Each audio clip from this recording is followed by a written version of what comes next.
Invité à la 20e édition du dîner de la mode du SIDAction jeudi 6 juillet 2023 au pavillon Cambon Capucine à Paris, Tina Kuneyeki a opté pour une tenue un peu particulière, qui comportait une veste déchirée laissant apparaître ses sous-vêtements.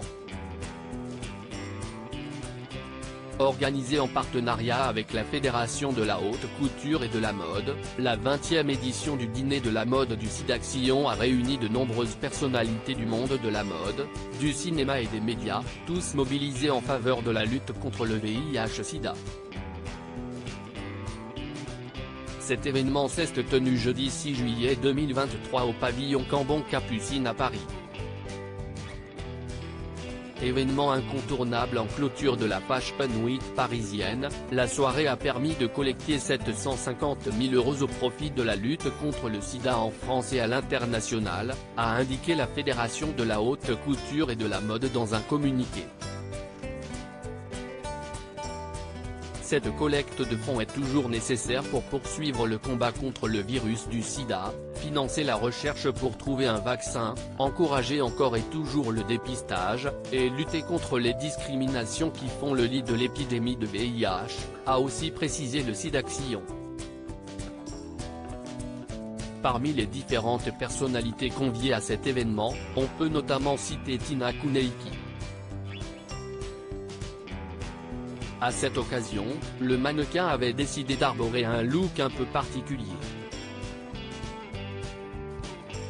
En fait, la compagne de l'acteur Vincent Cassel avait choisi de porter une veste noire très élégante, mais dont le côté gauche était largement déchiré au niveau de l'épaule. Cette tenue avait donc pour particularité de dévoiler les sous-vêtements de Tina Kuneyeki lors de son passage sur le tapis rouge. La jeune femme était également vêtue d'un pantalon noir assorti à sa veste, qui ne comportait quant à lui aucune trace de déchirure. Outre le mannequin, de nombreuses autres personnalités issues du monde de la mode ont répondu présents à ce dîner.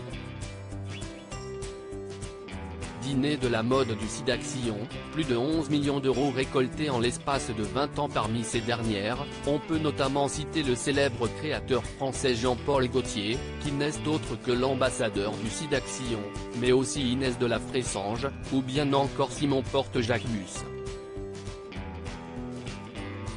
Lancé pour la première fois en 2003, cet événement annuel a permis de récolter à lui seul plus de 11 millions € en l'espace de 20 ans.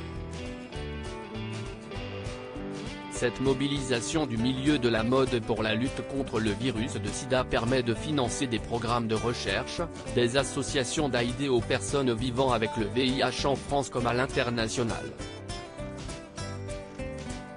Selon les derniers chiffres ONU-SIDA, 2020, 38,4 millions de personnes vivent avec le VIH et une personne sur 4 n'a toujours pas accès au traitement, a souligné le SIDAction dans son communiqué.